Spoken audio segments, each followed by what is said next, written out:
Good evening. 9:50, 15th of September.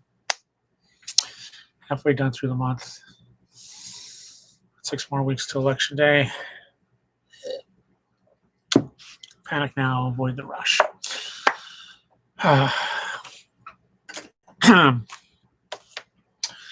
More medium small boxes here. You saw what I had last. Probably should have done that. Saw what I had last time.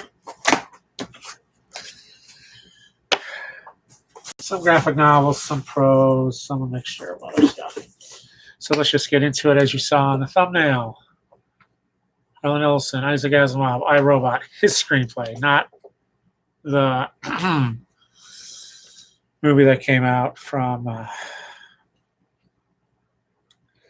don't know what is Hollywood. They have a title. He only writes the book. They mash it into a movie that has nothing to do with the book, like I, Robot, New Mutants. Don't know how this works. Read this. Basically takes Citizen Kane and uses it as the structure to build. So you're going to call the short stories of I, Robot together. Here's a receipt. I bought it 11/12/1994 from Super Crown Books, which I think is a Books A Million if it's still there. 11 DuPont Circle.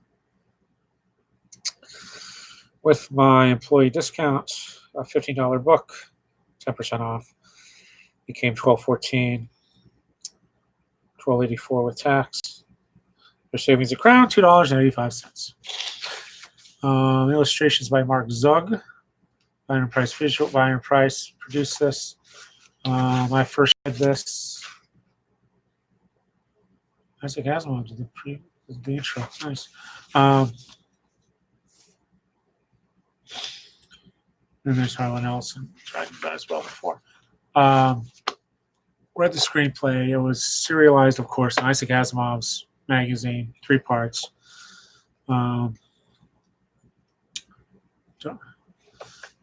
Wasn't illustrated then. They did a cover article. But basically, it starts with the death of the president of the Earth.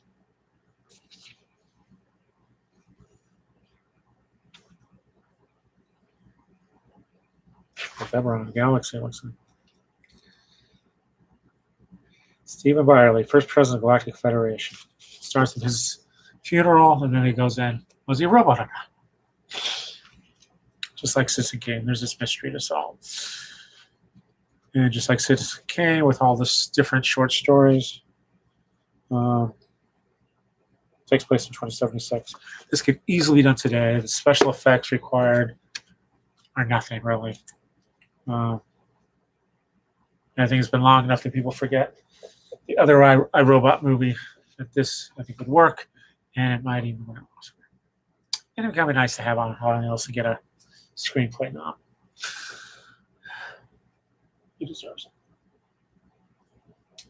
Next in that pile, got 2 piles today, of course. A small box. Cartoon history of the Reagan years.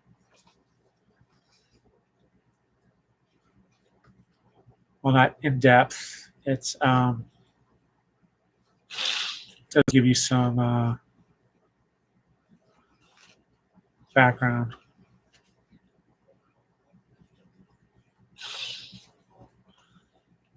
For example, here, 1986, Iran-Contra. So it gives you a little bit of annotation, and then usually 2 editorial cartoons. The boss wants to speak to you, Mr. Baker, line 1. Yes, Mrs. Reed? Yeah.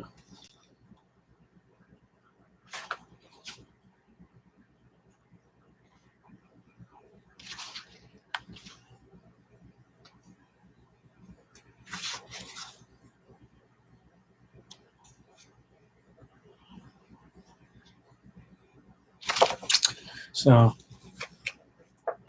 actually not a bad way of reviewing a presidency. Ooh, Will Eisner's Shop Talk.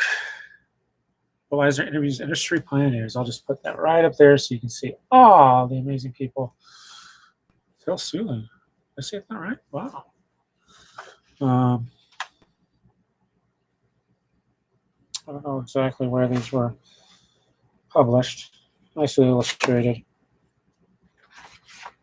God, it'd be great if there were a video for all that, but I don't think there's. Who? Max and Moritz.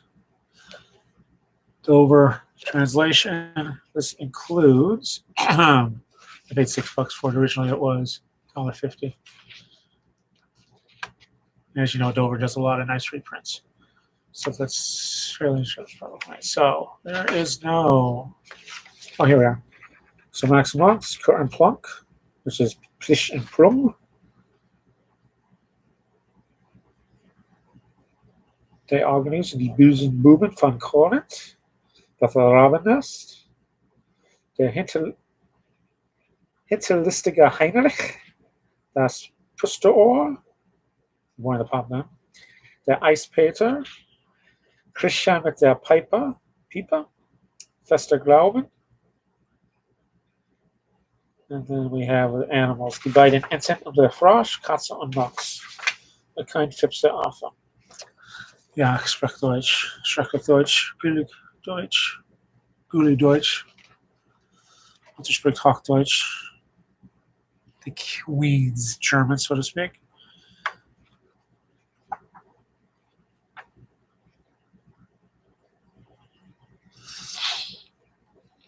But again, spot illustrations with poetry.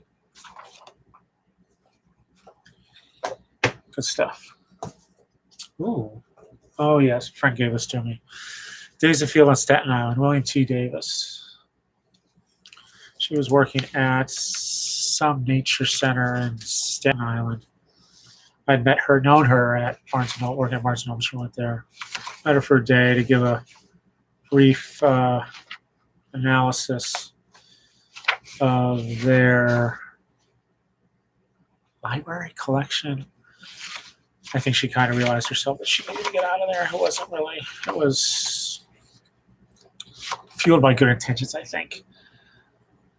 I don't know if it's still there or not. This is actually, I can tell you exactly who published this. Staten Island Institute of Arts and Sciences.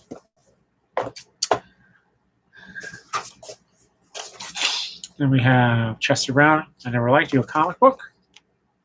Bagged. $12.95. I don't know if it's signed or not. I'll check that later when I catalog it.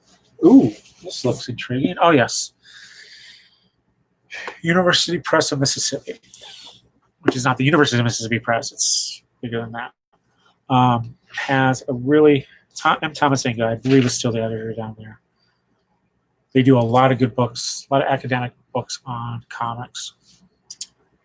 And one thing they do, not just in comics, but also in directors of films, is conversations with comic artists. And what they do is they find notable interviews. 1, 2, 3, 4, 5, 6, 7, 8, 9, 10, 11, 12, 13, 14, 15, 16, 17, 18 interviews or essays about Charles Schulz. I guess it's Charles Schulz. And put them together. What's nice about this is you have Jed Hurd. It's from Cartoonist Profiles, of course. Leonard Maltin interviews him twice. Then you have Gary Groth, which, of course, I think is the Fantagraphics interview, which was Comic Journal 300. Gary Trudeau and Bill Watterson. Wow. It's a 4-page essay, 273. Drawn into a dark but gentle world. Bill Watterson, 1990. From Los Angeles Times, December 21st, 1999. I, of course, bought the hardcover. So that's probably was like a $60 book. They are paperbacks. Again, you'll also be able to get that through a good academic library. Here is just one of those strange books I find. Proto-comics, whatever you want to call it. Rebel by Fred Fredericks, 50 cents. Scholastic Book Services, which makes it even cooler. Scholastic Book Services, their catalog service. They did have the occasional comics. I remember back in the mid-70s, Woody Woodpecker, Fred Flintstone. I think they were done originally for Scholastic. Black and white, big illustrations, not a lot of borders. But this is third printing, July 1973. And this, I believe, it was just in Scholastic magazines. Probably their middle grade. 1964, 65, 66, 67, 68, 69.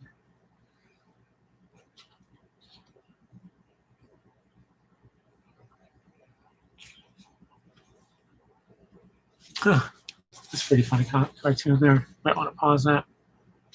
A wild mod teen who's a rage with teens everywhere. Well, I always got the answer to everything, but sometimes the wrong answer.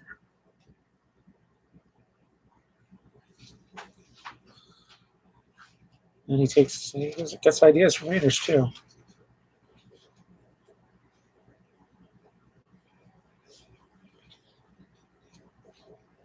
So yeah, a lot of counterculture stuff.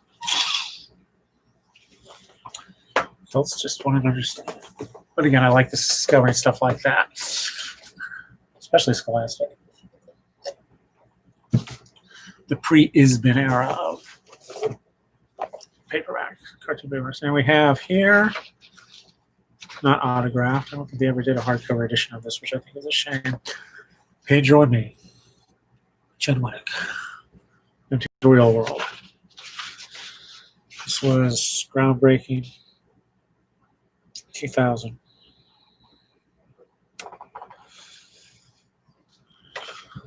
Memoir of him, gay member of Pedro Zamora, gay roommate.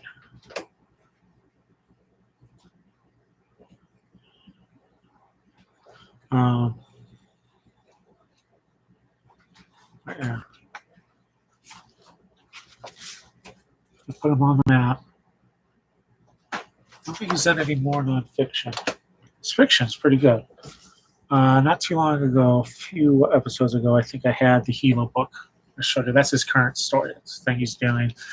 Barry Ween is laugh out loud funny, and then he gets serious. Good stuff. Recommend Barry Ween. Okay, we're halfway done. Other side, as you saw on the profile, thumbnail. Harlequin Valentine, Neil Gaiman, John Bolton. John Bolton's most well-known work, I would say. I mean, John Bolton does a lot of great work. Not autographed. Great photorealism. But X-Men classic X-Men. He, since Marvel reprinted those without the ads, they had 10 extra pages or so, sometimes 8 pages, 10 pages. And John Bolton would, I think, write and draw a story that took place in between the original issues. Next, this is interesting. Slipcase book. What is it? The Adventures of Von Munchausen. Almost as good as Maximoy's. I don't know if this has ever been adapted into a graphic novel. Of course, you know the movie. There it is. It's nice. One of those nice Heritage Club Sandglass. And here's a little newsletter that came with us. If you go to the Strand in New York City, they have a special section of these books, of these rebound. You're buying the bindery, not binding, not so much the book. Books to put on your shelf that look nice. Might read them, but you have them because they're canon. Singular Adventures of Von Munchausen by Rudolf Raspa and others. Definitive text edited in an extra by John Carswell and by Fritz Cradle, Heritage Press, Norwalk, Connecticut, 1952, 1996. And it has both volumes in here. Let's see if I can find you an illustration. Another spot illustrations. For example. But I'm really surprised, especially in Germany, if there wasn't a good graphic novel adaptation of it. Also, Till Eulenspiegel. Here we have the best of Bizarro. We don't know where he goes all day, but he brings home about $135,000 a year. $9.95, published back in 1992. Did I have monographic? No. And again, this is not the greatest reproduction because they're 4 little panel cartoons per page, but they are pretty good cartoons and they're well illustrated.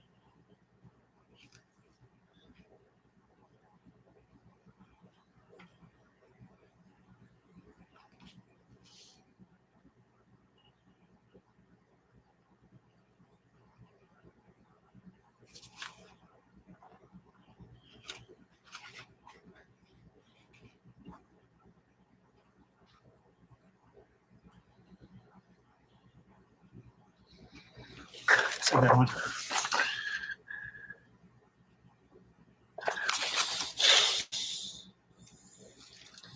Oh, looky there. Here's a little flip book animation on the corner. Let's see if I can do that better.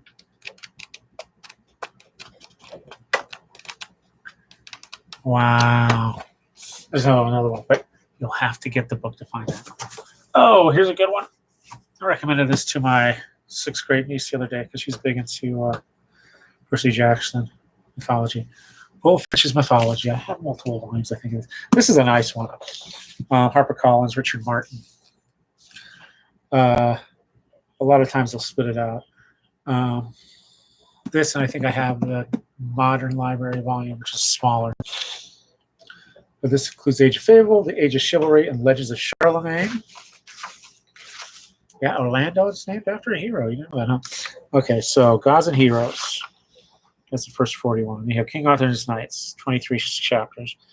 Again, I only know this from reading it. I haven't heard it. Mabinogion, 13. Hero Myths of the British Race, which is 4. Beowulf, Cuchulainn, Champion of Ireland, Hereward the Wake, and Robin Hood. And you have Legends of Charlemagne. And then there's Appendix.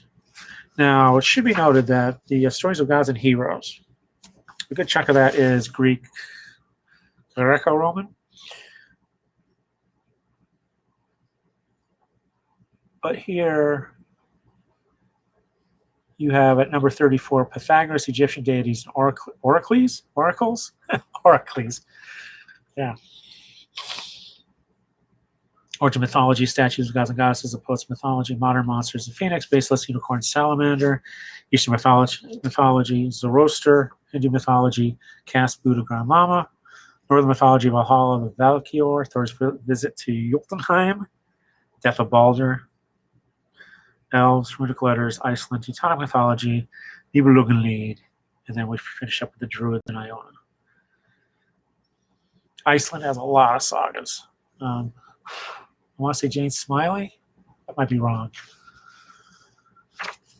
Noted female author. Did a nice collection back in the late 90s. Not a whole lot of illustrations. But again, 2 columns, easy to read. Good thing to have on the shelf for ready reads. A few more books here. We have the Children Around. We have the Cartoon Guide to Sex. I don't think this is still in print. It's Larry Gonick, Christine DeVault. Who's the professor? Again, like most of these cartoon guides, Larry Gonick does the basic writing and drawing, and then he teams up. He teams up with an expert. Yeah, it makes it easy to understand. One on computers is great. You just want to know how basic computer architecture works. That's a great book. Next, here's a classic reprint, The Four Immigrants manga. Japanese experience in San Francisco, 1924. Stonebridge Press. Translated and introduction notes by Frederick L. Schatz, who was one of the pioneers of manga.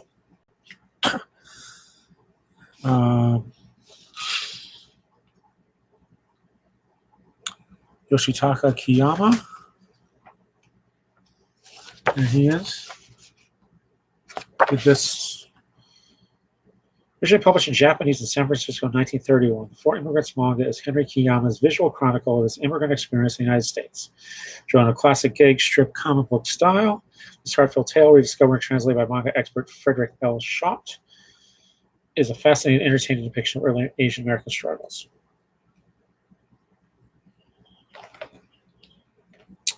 Two pages of bibliography in the back. Afterward, notes and commentary.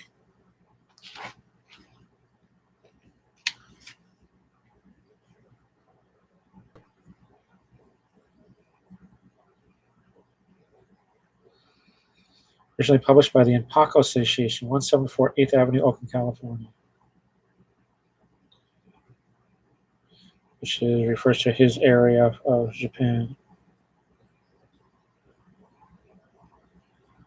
He used their association originally, and then eventually used the San Francisco. And here's a style. He's cartoony. So.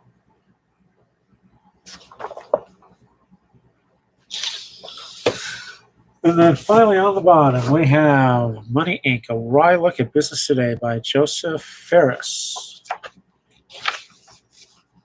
Spectacle Lane Press, 2001.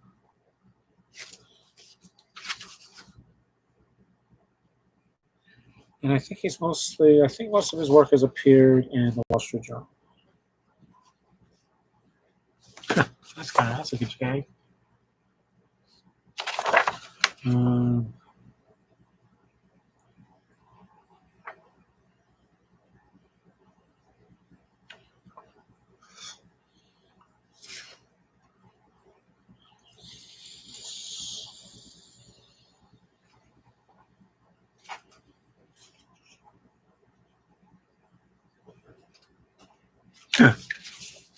Cell phone or non-cell phone section.